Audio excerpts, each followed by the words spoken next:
T-minus 5, 4, 3, 2, 1.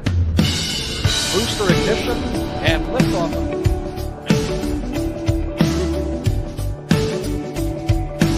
Live from somewhere deep in the Freedom State of Florida, it's the Let's Be Frank Show with your host, Frank.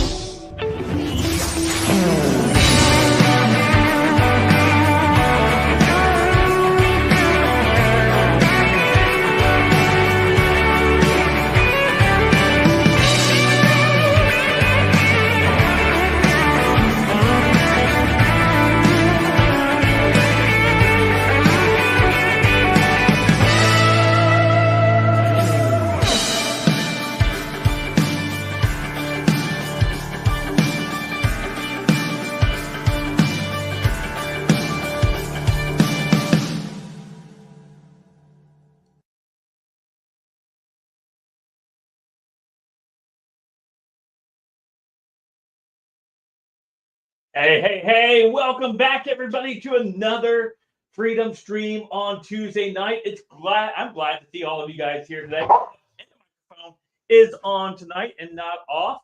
And my dogs are barking in the background. They're all good. They're all right. But it's great to see you guys tonight on Tuesday night for a Freedom Stream. Don't forget, we are streaming over on Rumble as well tonight, as we do always. So if you're over on Rumble, make sure you hit that like button. The same thing over here on YouTube. Make sure you hit that like button as well. Monday nights are Rumble exclusive nights. So if you're looking for a show on Monday night, well, I have one on Rumble at 7 p.m. Eastern. It is the Freedom Stream. So hello, Sean. It sounds, we got some good news tonight. Yes, we do got some good news. Hello, Chris.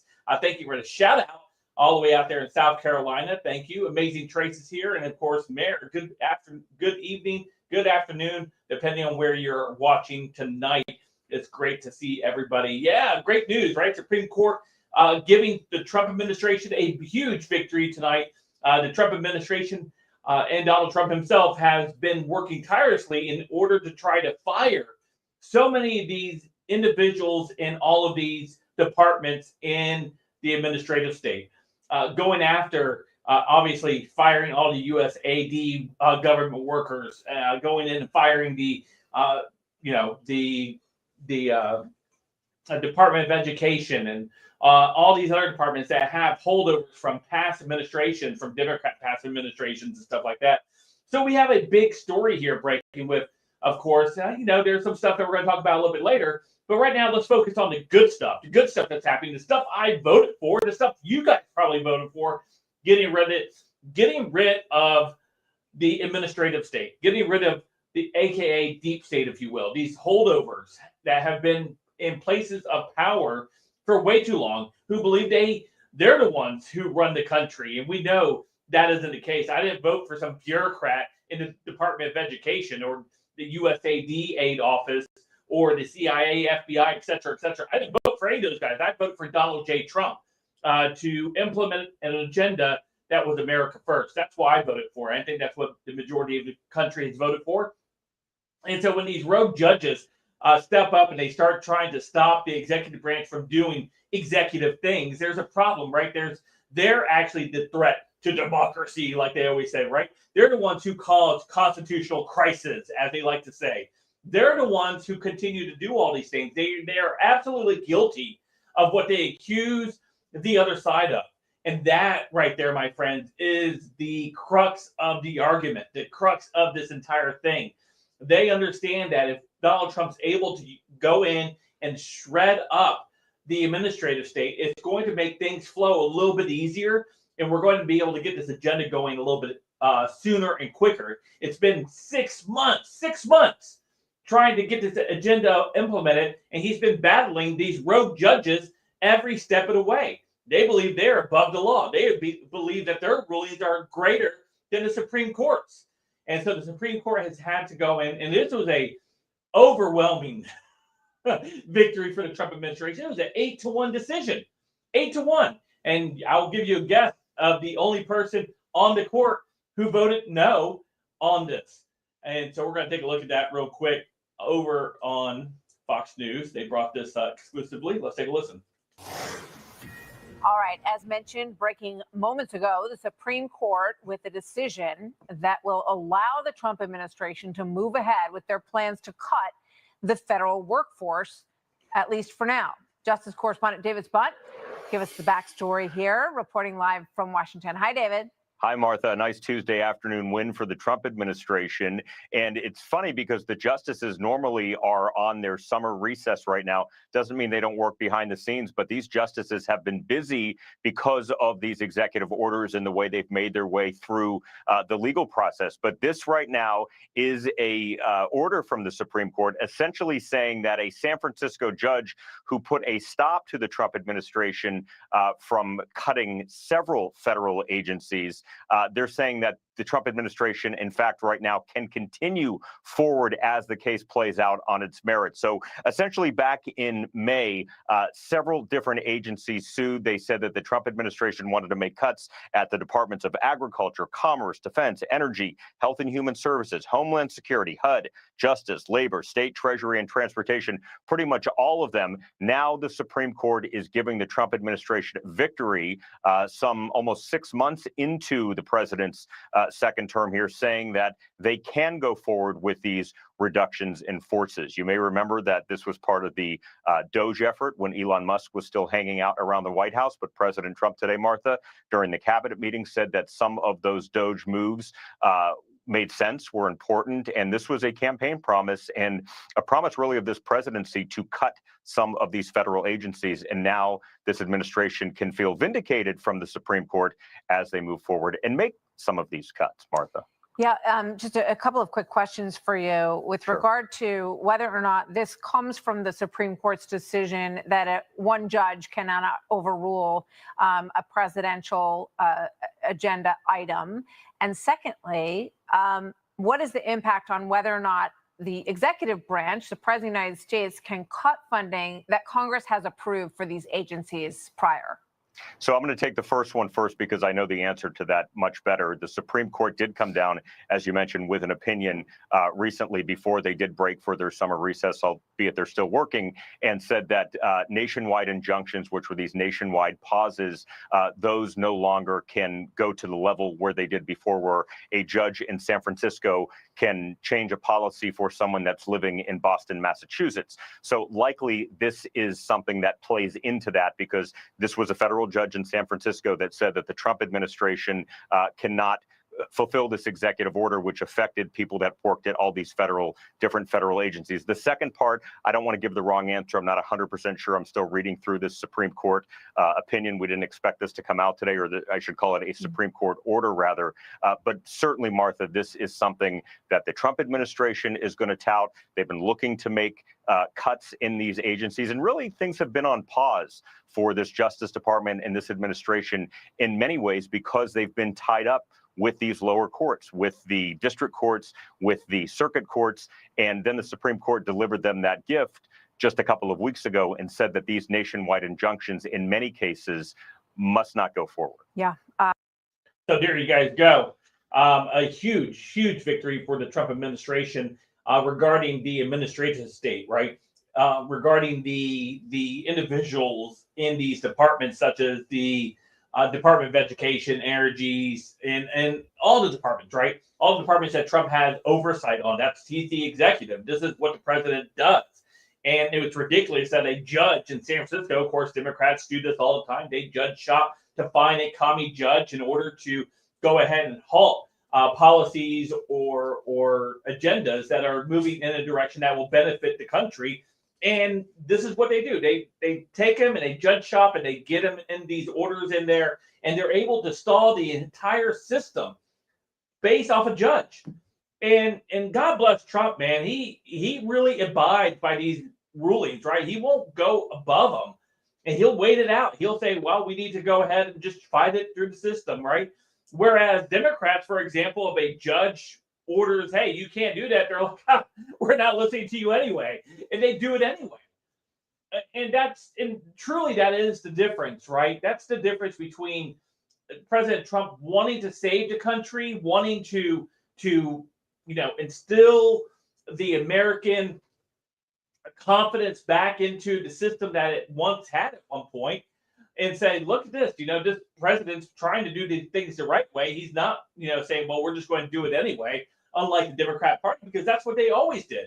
That's what Barack Hussein Obama did. Remember when he said, oh, I got a phone and I got a pen. Remember that? Then you have Joe Biden, who said, well, I don't care what the Supreme Court said. I'm doing it anyway, referring to the student loan thing and amongst other things. So, I mean, President Trump, like I said, God bless him. He looks at this stuff and he does do his best to try to work within the system. Unfortunately for him, he works within a system that is corrupt, a system that is designed to go against the will of the American people in many cases, unless, of course, the will of the American people is to give free healthcare to everybody or give endless amount of money toward countries around the world, or to allow the border to stay open. Yeah, if that's what the American wishes are, yeah, the administration state has no problem fulfilling that stuff. But God forbid that someone comes along and says, yo, maybe we shouldn't be having a porous border open, right? Maybe we shouldn't have up to 50 million illegals in the country. That's a estimate. That we don't even know the true number of illegals in this country. That's a problem. That's the problem. We don't know the amount of people that are here illegally. Some put it as close as 25 million. Others put it in a neighborhood above 50 million that are here illegally. And so, yeah, we have a huge issue. But President Trump, of course, doing his best to work through this, and he got a huge victory today. We celebrate that victory, even though it should be common sense. It should be a no-brainer that the President of the United States has the ability, based off his position, to fire whom he feels is necessary within these administrative states. And that should be a no-brainer. That should be like, yeah, duh. Yeah, the president should have the authority to fire people who are in the executive branch. He is over the executive branch, right? So that right there, my friend, that's a victory that we shouldn't have to celebrate because it should be common sense. But we got that victory. So yeah, we'll take that victory today. We'll tout that victory. And because for 6 months, it's been roadblock after roadblock after roadblock with these rogue judges across the country, where Democrats shop for these judges in order to bring this administration to a halt. And that's absolutely ridiculous. That should not be happening at any level. And that's what we continue to see with these people. But because of these last two rulings, we now see that there is light at the end of the tunnel, and that there is a opportunity to go ahead and trim the fat in the administrative state. And that right there, that's cause a celebration, and we should be excited for that. And we should be hoping that because of this, we're going to see a lot more stuff get done. And I hope that we see a lot more stuff get done, because I don't know what else we can do at this point with this administrative state that continues to try to sabotage the American agenda, the agenda that was set forth by the American people for Donald Trump to execute while he's in office these next 4 years. And I worry, of course, I've talked about this before, I worry because we have the midterm elections right around the corner.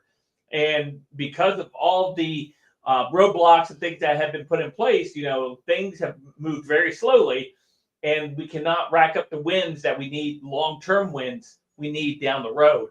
And there is so much more that needs to be done, right? We talked about election security during one of our last live streams. We need election security. That needs to be a priority for Republicans in this next session in Congress. They need to focus on election integrity.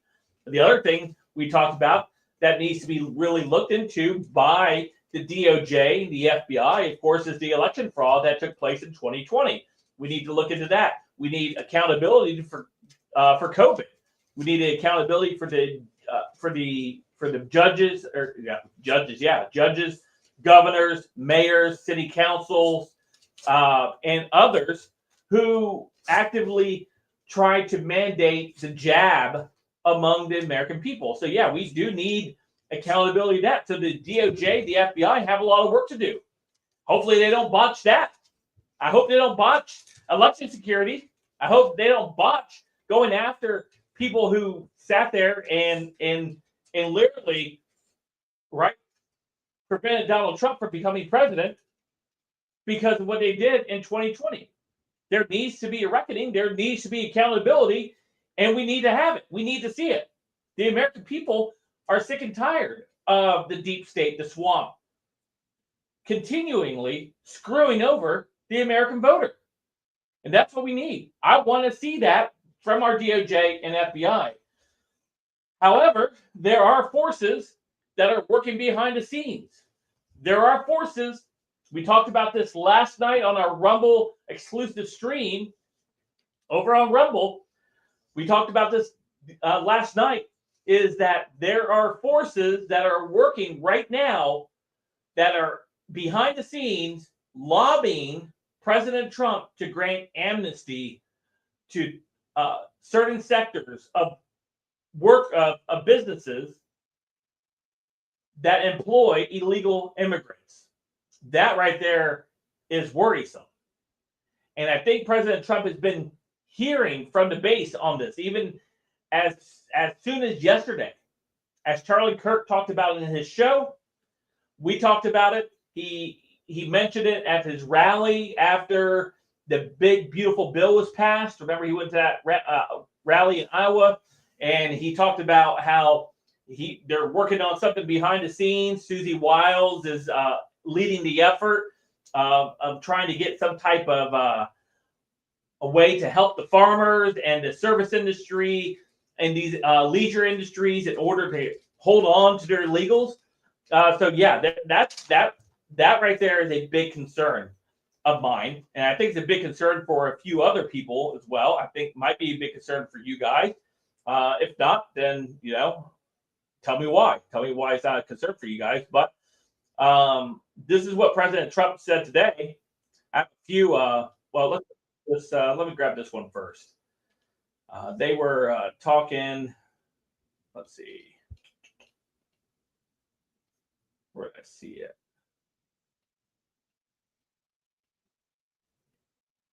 They were talking about it today. Well, I guess I'll just play the one where Trump's in the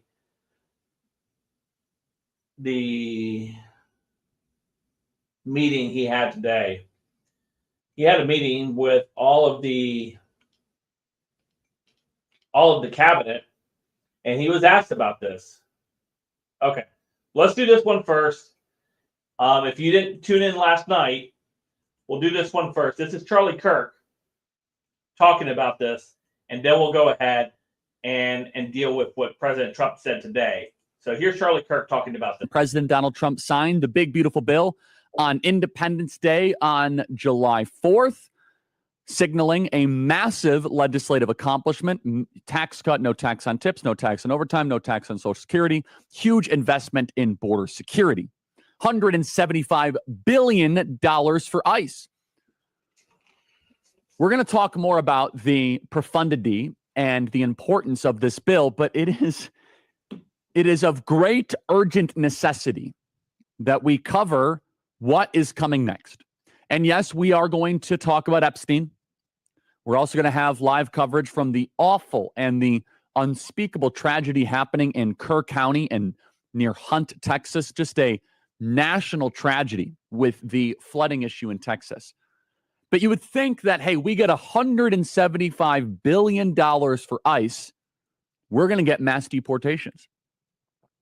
We're going to be able to have now the largest deportation effort ever. Yes, in theory. But in practice, there's something else afoot. Literally, the day before President Donald Trump was signing the big, beautiful bill, I got a couple phone calls from people that you would call members of the ruling class. A lot of money and a lot of connections. They said, Charlie, isn't this amazing? We passed the big, beautiful bill. I said, oh, yes, sir. And they said, now we need mass amnesty. What? I said, we haven't even signed the bill yet. They said, yeah, these deportations, we're going to lose the midterms because of the deportations. The people on the right, they'll understand. And we need to come to the middle, and we need to legalize the 25 million people here in this country. I was speechless. Because here I am actually thinking, a little naive, we're going to sign this big, beautiful bill, and we're actually going to get mass deportations uninterrupted from an asymmetrical attack. So we have somewhere between 20 to 50 million illegal aliens in this country. We don't actually know the numbers. These are all guesstimates. These are all just approximations. And there is a movement afoot as I am doing this broadcast. And this is bigger than anything with Epstein. This is bigger than anything with tax cuts. It is happening right now in Washington, D.C. And I can say this from firsthand experience, that people are pushing President Trump for amnesty. They are pushing him for mass legalization of illegals. Now, President Donald Trump, of course, would never push for amnesty. But President Donald Trump said something at a rally on July 3rd, and my phone lit up like you wouldn't imagine. President Donald Trump was talking about potentially doing a bipartisan compromise deal for illegals that have stolen Social Security numbers, that are illegally domiciling themselves here in the country, that are all felons. Every single one of them are felons. They're just not yet indicted felons. But if they're here illegally, you're a felon. It's against federal law. We've gone through all the different federal laws that you break by being here. And this is President Donald Trump speaking at the Iowa rally saying that we might need to do some form, he didn't use the word amnesty, but some form of soft amnesty. And I could tell you now through other reporting that I've been able to do and phone calls, there is a major push right now to do a bipartisan amnesty deal, a major push. People are trying to push the president. Hey, you got the money for ICE. Now we need to go move to the middle on immigration. Play cut 258. People have worked for on a farm for 14, 15 years, and they get thrown out pretty viciously, and we can't do it. We got to work with the farmers and people that have hotels and leisure properties too. We're going to work with them, and we're going to work very strong and smart, and we're going to put you in charge. We're going to make you responsible. And I think that that's going to make a lot of people happy. Now, yeah, so that's what he said there. He had that roundtable today with the cabinet, and this is what he had to say about it today, right? That was Charlie reporting yesterday on it, talking about what happened last Thursday, which was July 3rd, when Trump had that rally in Iowa, where he talked about that. And that clip went on. Charlie cut that clip. It wasn't fully played, where Trump goes on to say there's going to be a lot of people on the right who's going to be upset, but I think they'll understand and get over it. It's what he says. And what I stated yesterday in our live stream on Rumble was sometimes what Trump does is he'll float this idea out there and put it out there and see how everyone reacts to it. And if there's enough negative backlash normally, Trump will back off on it and won't pursue it any further. However, what concerns me about that was him referring back to his chief of staff, Susie Wiles, who is working with Democrats and Republicans to craft something that satisfies the farmers and the people in these leisure and hotel industries. But this is what he had to say today about it. And it's important that we go ahead and, view this, because I think, let's see here, this is it here. Okay. Here's a clip from him today. Let's take a listen. there's no amnesty. What we're doing is we're getting rid of. Did you hear that? He said there's no amnesty. There's no amnesty. What we're doing is we're getting rid of criminals, but we are doing a work program. Do you want to explain that, please? Yeah, this morning we talked about, of course, this was a top of mind question. This morning we talked about protecting the farmers and the farmland, but obviously this president's vision of no amnesty, mass deportation continues, but in a strategic way, and then ensuring that our farmers have the labor that they need. Secretary Chavez-DeRemer has been a leader on this. Obviously, this comes out of the Labor Department, but moving toward automation, ensuring that our farmers have that workforce, and moving toward an American workforce. So all of the above. We want to give the farmers the people they need, but we're not talking amnesty. There's no. All right. So Trump here in this roundtable, right, says there isn't going to be amnesty. That's right out of his words, right? He said there's going to be a program. Okay. I'd like to know more about this because it kind of sounds something like what I talked about last night on our Rumble stream last night, where it's kind of what we have already currently set up, right? A worker visa program where workers come in, they stay for a season, then they go back home with the visa. The problem is what we've noticed and what we've encountered and what we've experienced is that nobody goes home. They stay, overstay their visas, and they don't go back home. And that's what we see in the majority of these cases. And what's troubling is if you remember, is that Molly Tibbetts was murdered by a farm worker who was here legally. Lincoln Riley, same thing. And there has to be a point. There has to be a point that we say, as Americans, that hey, we're not. They're creating.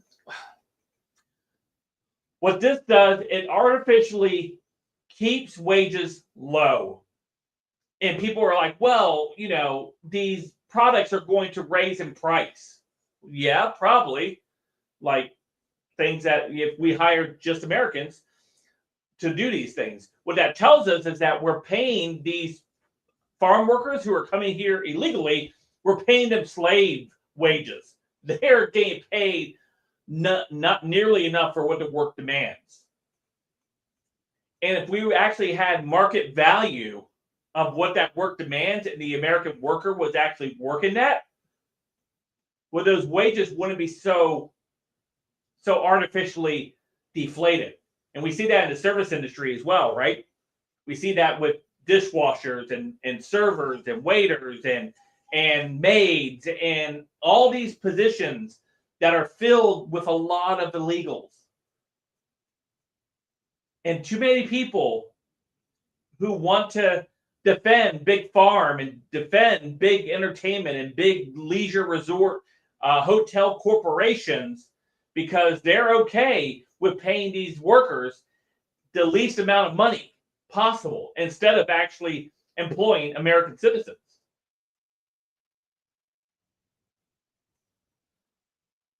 And so that's what we have going on. And I understand Trump's dilemma, right?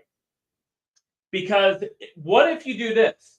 If you deport, let's just say we had a magic wand, and we deported all of the farm workers today, all of the service industry workers today, everyone who's illegal, right? There would be, I think, a massive halt in production, especially in the farm industry, where things would suffer. We would feel that pinch pretty quickly. And I understand that dilemma. So how do you use that dilemma still by satisfying deportations, but also not collapsing an entire industry? And so I think that's what he's working on. I can't be sure because I don't have the inside information of what Susie Wiles is working with Democrats and Republicans. But if you're working with rhinos and Democrats, you know there's going to be some type of language in there that guarantees some form of amnesty. And that's what I worry about, right? This reeks of, right, Ronald Reagan when he turned California blue by granting amnesty. And I know Donald Trump said no amnesty. But it has to come through the House of Representatives and the Senate. They have to come to a bipartisan agreement on how we're going to keep workers here that are illegal. And so that's the worry of it, right? That's the worry of it, where it finally gets in front of the desk of President Donald Trump, and he's like, well, we got some stuff we wanted, and they got some stuff they wanted, and I'm going to go ahead and sign it. President Trump does not have a history of vetoing bills. He does not have a history of vetoing bills. So that's what I worry about, because Congress, is going to screw you over. They're going to screw you over the first chance they get, because they're all going to want to take care of their big buddies in these big industries. And if that means screwing you over for a little while longer, oh, they're going to do it. They're going to do it. No doubt in my mind. And so we need to make sure our voices are heard on this issue. We need to make sure we are talking to our representatives, our senators, and whomever else that we need to talk about. We need to, melt the phone lines down at the White House to let the president know, hey, we don't want this. That's something we must do. What we must not do is remain silent on this. And you're going to have people on big social media, you're going to have the big influencers who are going to tell you this is not the fight that we need to fight. Those same people who told you not to worry about Epstein, that's old news. Don't even worry about it anymore. Don't worry about bringing people to justice. That's not even why I voted for it, right? Those same people, the same people who've become MAGA recently, and haven't been MAGA since 2016, are telling you not to worry about some of this stuff. And they're going to continue to tell us not to worry about this. They're going to call you things like panicans. I don't know where that came from. Don't be a panican. We're not. We're being concerned with some things that are being proposed. And it's okay to voice concern over these items. One thing we don't want to continue is a fluctuation of illegals moving into the nation. And so if that bill comes out and it satisfies you guys, satisfies me, I'll be happy. I'll be happy if it's a transitional way for us to move the illegal out of the workforce and replace it with Americans with livable wages, wages that are comparable for what the work's worth. Instead of the wages they're paying them. And trust me about this, the wages that are paid in the fields are not very much. I know. I worked in the fields 20 plus years ago. I know what they get paid. And it's not very much. There's a reason why Americans don't work these jobs. It's not because it's hard. It's not because it's hard.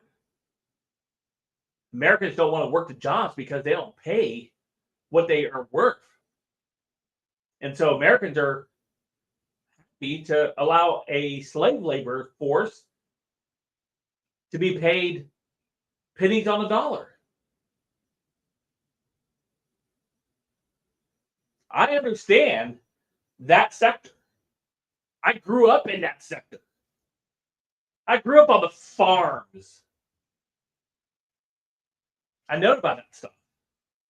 Probably one of my most knowledgeable areas of understanding. If we really wanted to end this, we really need to pay what it's worth, and Americans will work that job. Nobody wants to go into the fields and pick tomatoes, pick oranges, pick strawberries, pick watermelons, harvest cotton, harvest tobacco. Some of it's automated. There's some automation that is going on with this stuff. But the vast majority of it's still done by people. And the wages are artificially low for a reason.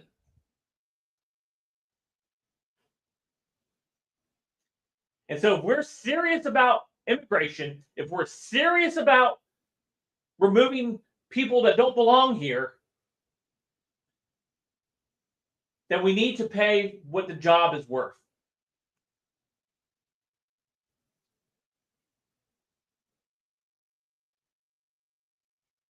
And that's about it, right?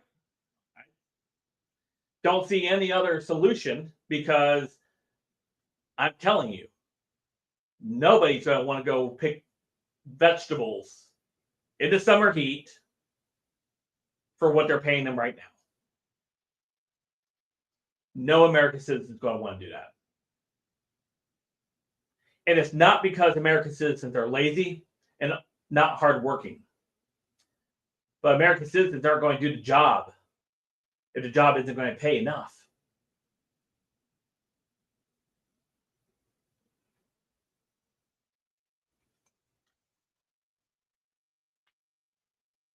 So, as President Trump navigates this, I will give him grace as he navigates this.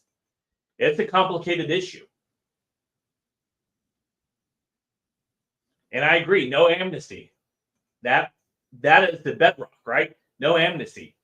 But how do we move from the labor that is currently being used with artificially low wages? How do we transition that to American workers filling those positions? How do we do that? There has to be something, right? There has to be something. And get a goat and go is correct. If you stand against slavery, then you have to stand against illegal immigration that creates a forever underclass of people. Absolutely correct. Absolutely correct.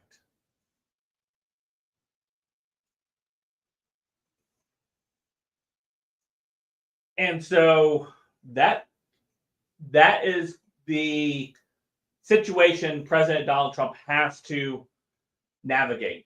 And we knew that this would be something. We knew that this would be something he would have to eventually address. Because living in Florida, I can tell you that the farming industry will not survive if it doesn't have workers to replace those that are here illegally. That's just a fact.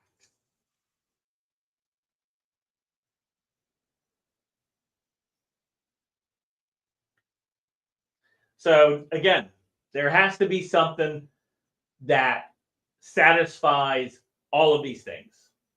And I'm not the smartest guy in the world. I don't have all the answers when it comes to this, but I do understand a couple basic things, like you guys probably do as well, that if we deport the entire industry right now, that won't be good.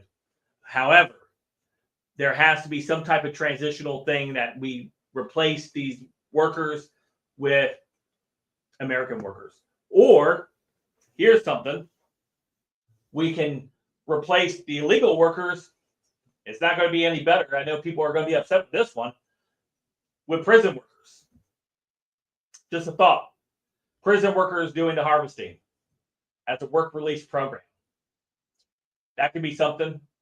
That could be something that could be looked into. We got plenty of prisoners. We have plenty of prisoners. I mean, but the bottom line is we're eventually going to have to cross that bridge, right? We're going to need American workers to fill these positions.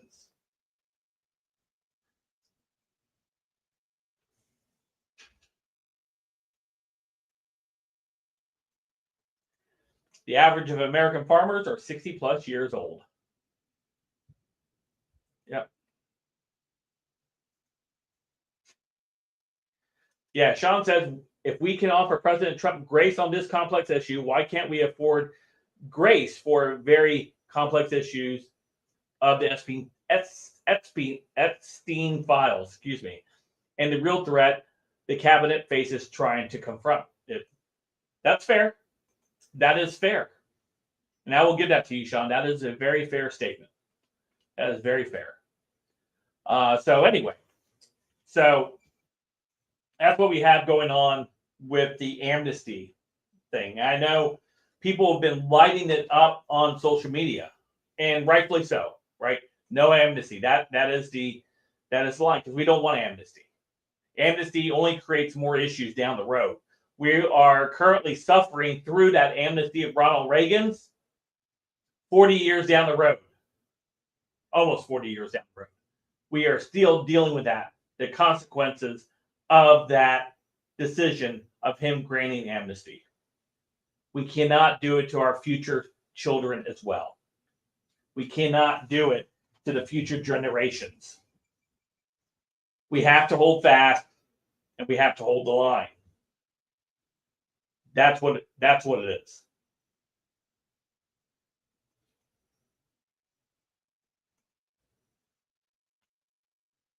So, had a couple stories here that I wanted to share with you guys.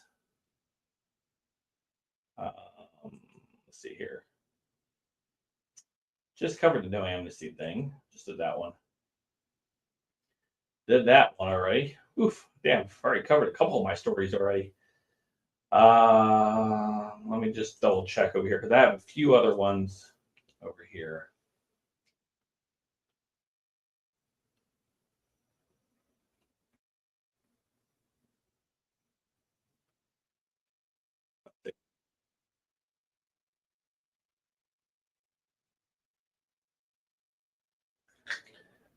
So there is a real attempt. The left is getting more and more desperate.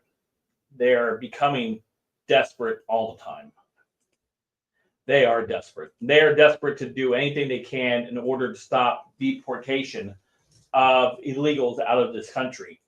And they've been doing that with already trying to take out ICE agents. Trying to take out ICE agents. That's right. So here's a group of individuals who've been arrested recently for trying to do that exact thing. Attempted murder charges for left-wing extremists involved in planned ambush on ICE officers in Texas with the intent to take out, to kill, right? Look at these guys. Whoa. Half of these guys look like they're on drugs. I don't know. These guys look like they just were set off a set of Breaking Bad as meth head extras.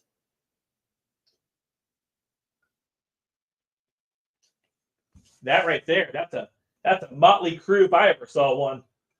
Woo! Woo, yeah. Yeah. Terrible looking people. Anyway, that's here on Monday. Acting U.S. Attorney Nancy Larson announced that attempted murder charges are being brought against 10 individuals involved in the coordinated attack on ICE officers in Alvarado, Texas. The individuals are allegedly to be part of an Antifa cell from North Texas. Well, that explains more. That's the Antifa cell? Holy crap. We got more Antifa cells than we had Iranian cells over here in the U.S. We should really be, future farm workers.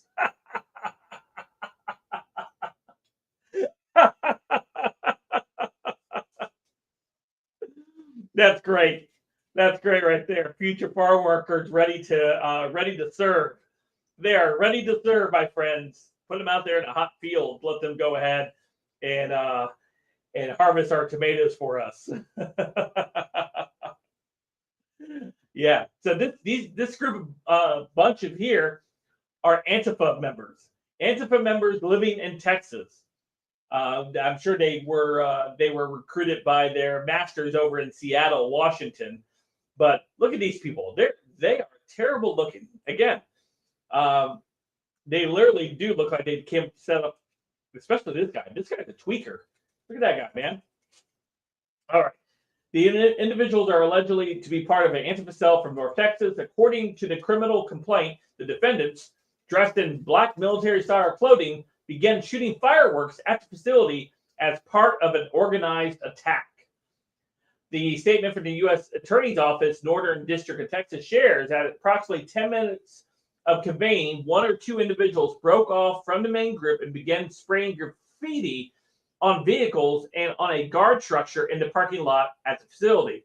An Alvarado police officer responded to the scene after correctional officers called 911 to report suspicious activity.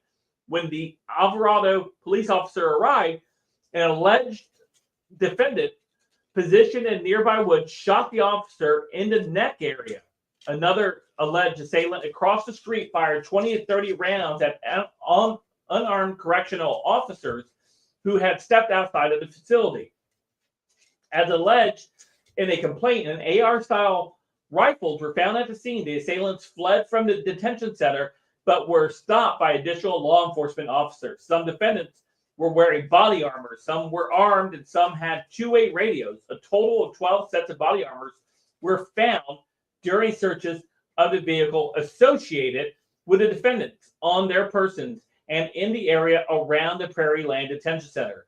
Additionally, officers found spray paint flyers stating "Fight ICE, Terror with Class War," and "Free all political prisoners," and a flag stating "Resist fascism, fight the oligarchy." One of the alleged attackers had cell phones inside the Fragaday bag, used the block phone signals, and commonly used by criminal actors to try to prevent law enforcement from tracking their location. 10 individuals were charged in one complaint with 3 counts of attempted murder of federal agents and 3 counts of discharging a firearm in relation to a crime and violence. It's interesting, right? The left always reads about firearms, reads about guns, but they're the first ones. If they were to take away your guns today, your guns, you think the left were going to be giving up their guns? Absolutely not. They would not be giving up their guns. They would be using the guns in order to take you out.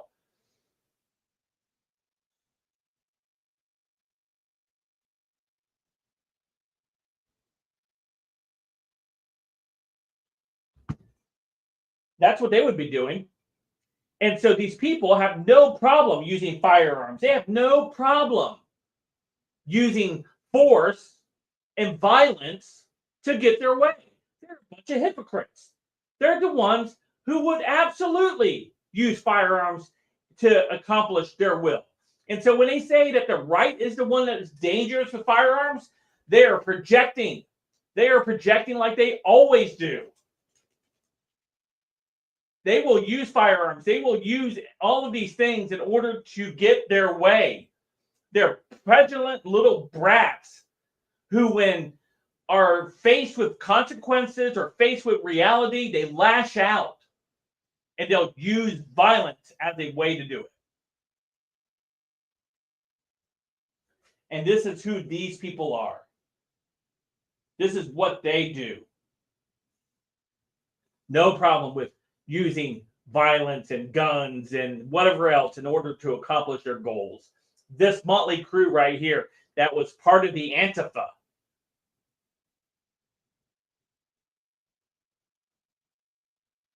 From Seattle, Washington, has no problem with guns. So when the left says that you need to give up their guns, what they're telling you is you need to give up their guns so you can't fight back with them having guns. That's what they're saying. And they got no problem utilizing them. Again, this is what we have to deal with consistently.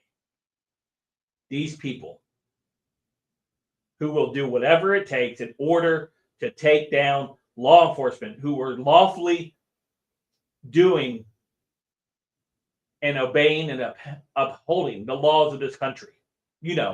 Removing people who don't belong here. Removing illegals who have crossed the border, committed a felony act, and removing them out of here. All these law enforcement officers are doing is what the law counts them to do. Especially now that we have an ICE department that's being fully funded now to carry out these operations and not being hamstrung by the left.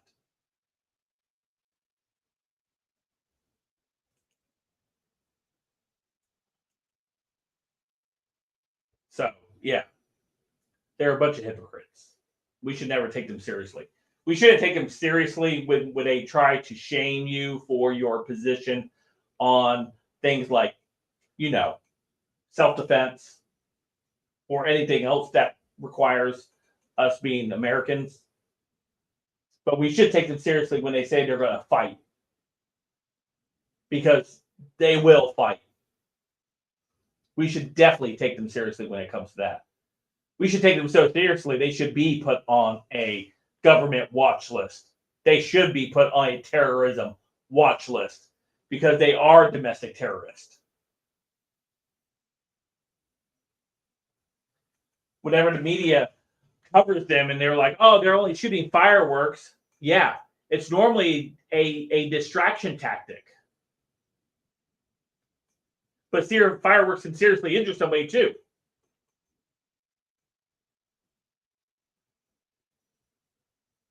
So when we deal with these people, They need to be dealt with quickly, lawfully, and put in prison. Alligator Alcatraz needs to be filled up. Needs to be filled up. I know some alligators that wouldn't mind chomping down on a couple of those Antifa escapees.